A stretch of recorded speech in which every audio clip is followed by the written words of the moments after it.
Oi, pessoal, bem-vindos.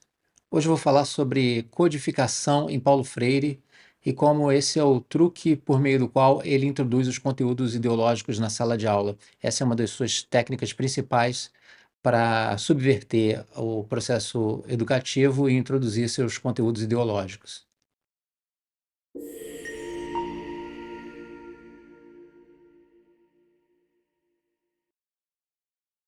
Antes de explicar como funcionava o sistema de codificação e descodificação, preciso falar um minuto sobre palavras e temas geradores.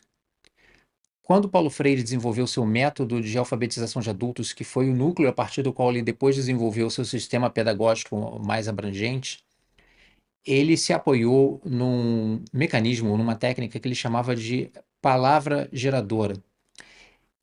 Essa palavra ou essas palavras geradoras eram escolhidas para servir de âncora para o professor na aula fazer a exposição dos temas, das matérias, do conteúdo educativo.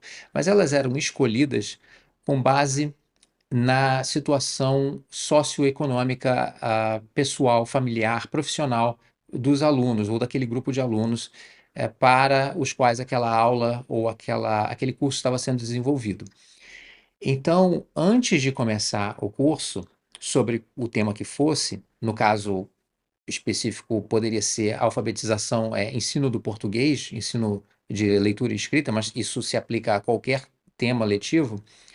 A equipe ou o professor que é responsável pela produção desse material letivo faz uma pesquisa desse ambiente socioeconômico, familiar, profissional do aluno, do grupo de alunos, e escolhe palavras específicas que tenham ligação com o cotidiano desses alunos. Então, por exemplo, se o aluno vive numa área rural, ele trabalha em fazendas, trabalha na lavoura, trabalha, por exemplo, ou numa fábrica, ele vai buscar, o professor vai buscar palavras que possam, na aula, remeter o aluno ao seu ambiente fora da aula. Então, por exemplo, pode escolher tijolo, pode escolher arado, trator e uma série de outras palavras que permitem ao professor fazer uma conexão entre o que está sendo ensinado na aula e a experiência prévia do aluno.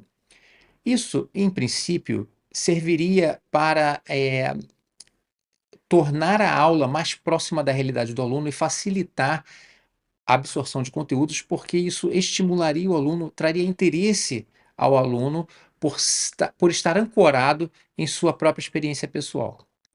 Isso parece muito bonito e muito interessante e funciona.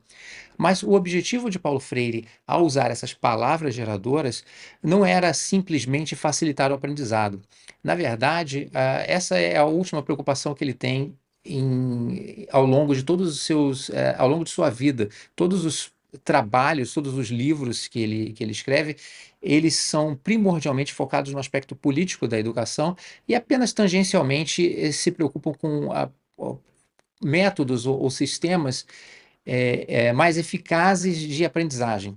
É, a parte pedagógica, em sentido mais estrito, ela é secundária. O mais importante é a técnica de politização.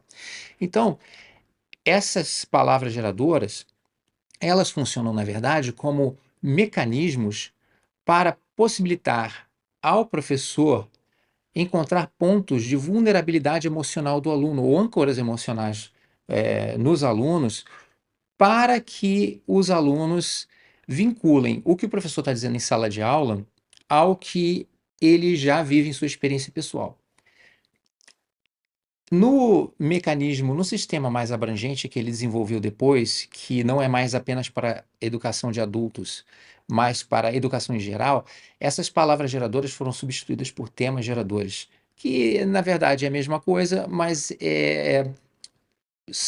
esses temas são conteúdos ou temas ou tópicos mais abrangentes do que simplesmente palavras, porque não se trata mais apenas de usar a palavra para auxiliar na alfabetização, mas temas para auxiliar no debate de qualquer conteúdo letivo na sala de aula. Esse sistema de palavras geradoras e temas geradores é apoiado também numa crítica que Paulo Freire fazia ao que ele chama de educação bancária, que é toda a educação que não é educação freiriana, para ser bem resumido.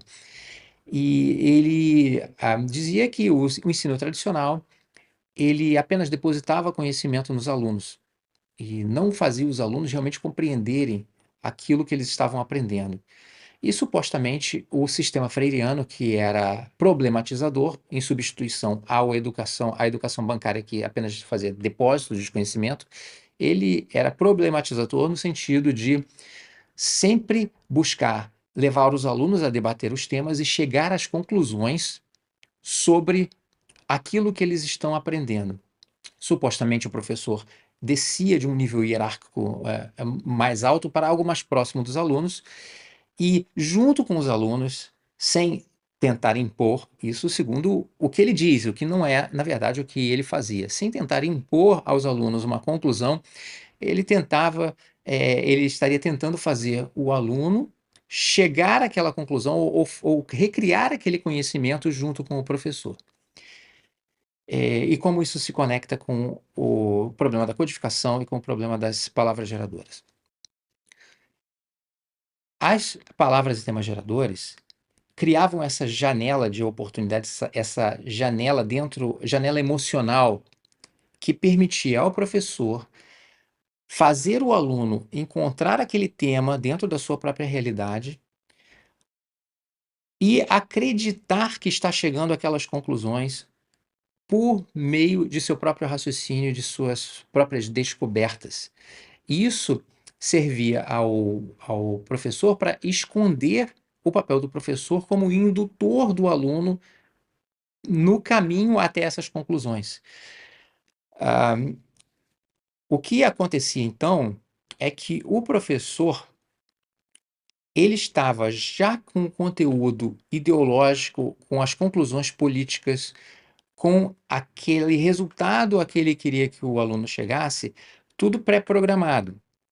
Mas ele queria fazer com que o aluno acreditasse que o próprio aluno chegou àquela conclusão por meio da recriação do conhecimento em sala de aula, de forma democrática, horizontal, não hierarquizada e problematizadora.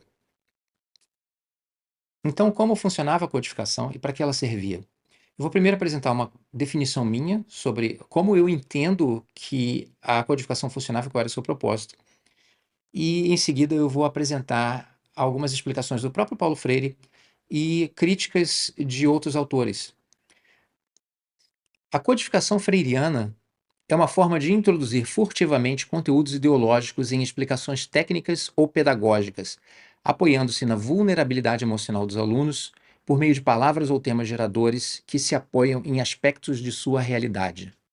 Então, isso é uma forma de resumir o que eu tinha dito desde o início dessa apresentação, em que o Paulo Freire criou um sistema em que você faz um estudo prévio de palavras ou temas ligados à vida cotidiana do aluno, à vida familiar, profissional, para criar janelas emocionais por meio das quais o professor pode introduzir conteúdos políticos e ideológicos já pré-definidos, que ele já tem de antemão, e fazer com que o aluno, na aula problematizadora, chegue a essas conclusões por meio do uso dessas conexões emocionais que ele tem com a vida fora da aula e acreditando que chegou a essas conclusões de forma independente, ou ao menos apoiado pelo professor, mas não induzido pelo professor, porque supostamente na educação freiriana não existe o depósito de conhecimentos,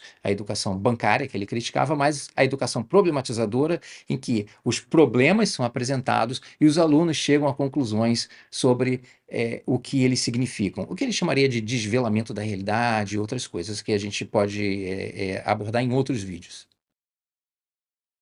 Eu vou citar agora Paulo Freire explicando quais são os benefícios do processo de codificação e descodificação. Ao oferecerem possibilidades plurais de análises no processo de sua descodificação, as codificações, na organização de seus elementos constituintes, devem ser uma espécie de leque temático, Desta forma, na medida em que sobre elas os sujeitos descodificadores incidam sua reflexão crítica, irão abrindo-se na direção de outros temas. Esta abertura, que não existirá no caso de seu conteúdo ser temático estar demasiado explicitado ou demasiado enigmático, é indispensável à percepção das relações dialéticas que existem entre o que representam e seus contrários. O que isso quer dizer? Vamos voltar a essa citação e analisar cada pedaço para ver o que Paulo Freire está realmente querendo dizer e o que isso significa. Ao oferecerem possibilidades plurais de análise no processo de sua descodificação, as codificações devem ser uma espécie de leque temático. Ou seja, essas codificações buscam criar leques temáticos que são janelas de oportunidade de discussão ou de problematização para que os sujeitos descodificadores, quer dizer, os alunos apoiados pelo professor, possam abrir-se na direção de outros temas. Ou seja, os temas geradores e as palavras geradoras, eles estão ali para possibilitar que a aula ou que o aluno seja conduzido à discussão de outros temas. E esses temas são os temas que, na verdade, o professor quer introduzir quando ele escolhe tijolo, arado, trator. Quando ele escolhe trator, ele não quer falar sobre a tecnologia agrária, ele não quer falar sobre técnicas de produção eficiente, ele não quer falar sobre empreendedorismo, ele quer falar sobre a necessidade de capital, sobre como o financiamento bancário significa a opressão do camponês e coisas desse gênero. Então, por isso, a gente já começa a ver que a escolha das palavras, ela tem uma razão de ser. Ela não é simplesmente uma escolha de interesse pedagógico, mas é para que, na aula, esse leque temático permita ao professor fazer os seus alunos ou seus descodificadores caminharem na direção de outros temas, abrir-se para outros temas, que são os temas que realmente interessam, que são a discussão da opressão, da luta de classes e outras coisas que você pode imaginar. Agora, não basta introduzir palavras e temas geradores com conteúdos já pré-programados dentro do material letivo. Isso tem de ser feito de uma forma não muito explícita e não muito escondida. Porque se for muito explícito, o truque fica evidente e todo mundo vai ver que está sendo trapaceado. E se for muito escondida, não dá para fazer a ligação entre o trator e a opressão dos grandes bancos ou do sistema capitalista de uma forma muito simples. Então, se as palavras e os temas não forem bem escolhidos, fica difícil fazer essa ligação, ou pelo menos difícil convencer o aluno de que ele chegou àquela conclusão de forma natural, porque a conclusão pode começar a ser muito mirabolante, muito distante daquele tema que foi sugerido inicialmente. Então, por isso Paulo Freire diz que essa abertura, quer dizer, a abertura para discutir os outros temas, os temas que realmente interessam, ela não existirá caso o conteúdo temático seja muito explicitado ou muito enigmático. Então, é preciso achar um equilíbrio, um sweet spot que permita ao professor levar o aluno até onde ele quer chegar, mas sem que o truque fique muito evidente e sem que fique muito difícil fazer o percurso. Para apoiar a minha crítica, eu vou usar o texto de um educador marxista que, em princípio, também apoia esse tipo de educação problematizadora que leva o aluno a se tornar conscientizado sobre opressão e essas outras coisas, mas ele mesmo critica a abordagem freiriana de codificação, dizendo que não é possível acreditar que as conclusões a que o aluno chegaria por meio da técnica freiriana são conclusões naturais, ou seja, ele revela que o mecanismo ele é uma forma de conduzir o aluno à conclusão e não tem nada a ver com a recriação natural do conhecimento. Eu cito Frank Youngman num livro chamado Adult Education and Socialist Pedagogy. Não é de forma alguma previsível que uma discussão sobre um arado, por exemplo, deva levantar a questão de trabalho e capital. a menos que o professor esteja engajado em considerar as relações de produção vigentes como algo problemático. Todo o processo de desafiar a percepção que o aprendiz tem da realidade só se torna possível quando os educadores questionam de forma sistemática a ideologia dominante, tal como expressa pelos próprios aprendizes.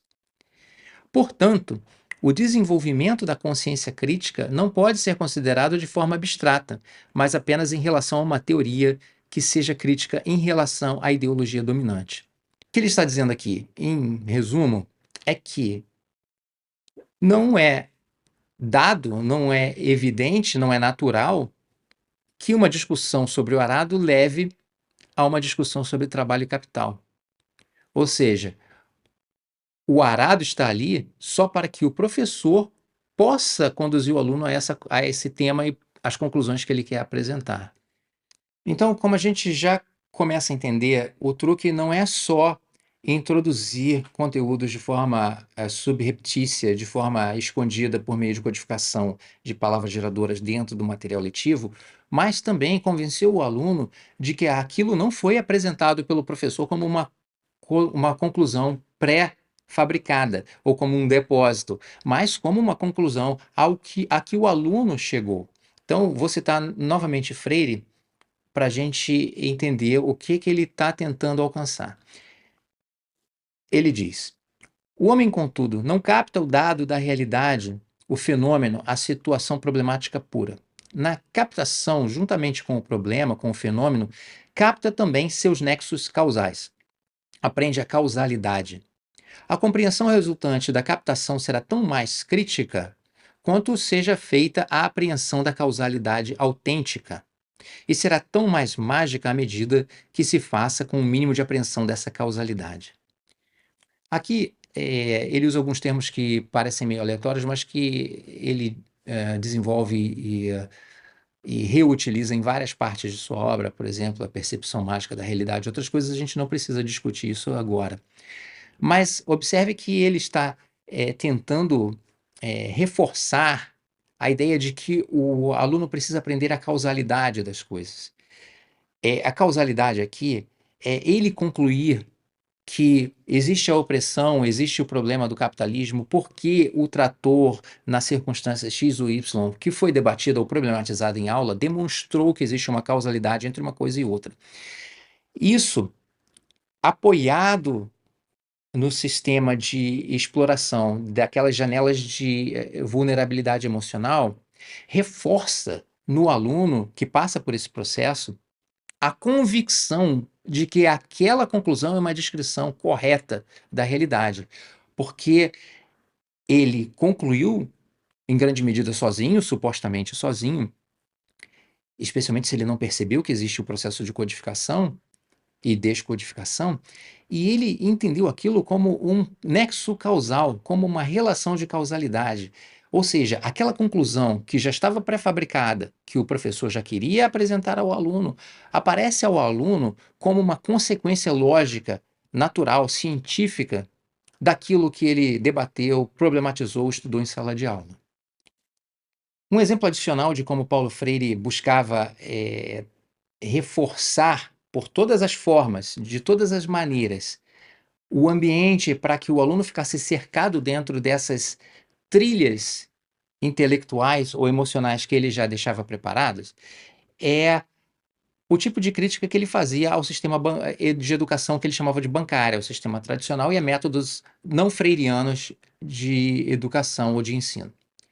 Por exemplo, ele faz críticas que parecem muito sensatas a técnicas de ensino de alfabetização que usam expressões ou estruturas ou exemplos muito simples ou abstratos, como, por exemplo, Eva viu a uva. Parece interessante a ideia de que Eva viu a uva não é um exemplo intelectualmente muito sofisticado. E vamos ver o que Freire diz a respeito disso. Que significado, na verdade, podem ter para homens e mulheres, camponeses ou urbanos, que passam um dia duro de trabalho, ou mais duro ainda, sem trabalho, textos como esses que devem ser memorizados? A asa é da ave, Eva viu a uva. Portanto, João já sabe ler, vejam a alegria em sua face. Ele está ironizando, né? João agora vai conseguir um emprego.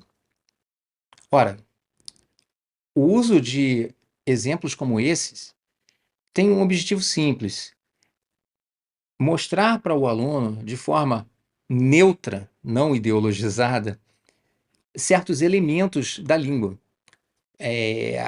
estruturas gramaticais, a função sintática de cada palavra na frase. E o objetivo é alcançado por meio de exemplos simples como esses, de forma eficaz. O problema de usar exemplos como esses nas aulas é que isso não permite a ideologização da aula.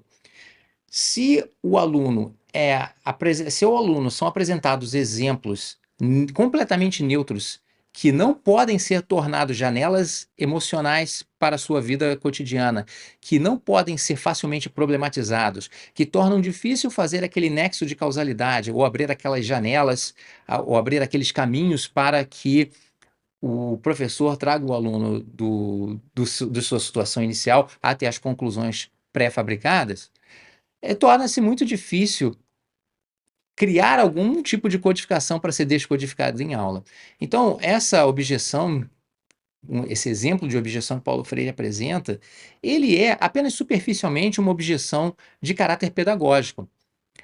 Você ou qualquer outro pode até dizer, olha, realmente esses exemplos de usar Eva viu a uva, isso não são exemplos bons para se usar em sala de aula. Há outros exemplos melhores, ou há técnicas melhores. O problema é que Paulo Freire apresenta objeções a esse tipo de exemplo, a esse tipo de método, mas a sua objeção realmente não é pelo caráter pedagógico do exemplo, mas porque a utilização desse tipo de exemplo impede ou muito dificulta a utilização simultânea dos mecanismos de codificação, decodificação e criação de causalidades que o Paulo Freire precisava implementar para poder fazer a injeção de conteúdos ideológicos dentro do material letivo. Bem, para concluir, eu vou deixar uma citação de um pesquisador americano chamado James Lindsay, que pesquisa marxismo e é um dos maiores críticos ao marxismo em atuação atualmente. Ele diz o seguinte: a codificação não significa nada além de criar deliberadamente oportunidades ocultas para transformar as aulas acadêmicas em discussões políticas marxistas sobre poder estrutural, o que constitui um roubo intencional da educação. Ele usa essa palavra roubo, theft. Eu acho que a tradução melhor seria talvez usurpação, mas eu preferi deixar a coisa o mais próximo de uma tradução literal. Mas o sentido é usurpação, usurpação da educação. E para encerrar, uma citação de Paulo Freire, que eu acho que resume bem o espírito da coisa toda. Paulo Freire dizia várias vezes que tudo pode ser problematizado. É isso. Espero que tenham gostado, espero ter contribuído para a compreensão da pedagogia freiriana, do seu real objetivo. Farei novos vídeos sobre Freire assim que tiver tempo. Recomendo que vejam alguns outros que eu fiz anteriormente. Sigam o canal, a gente se vê em breve.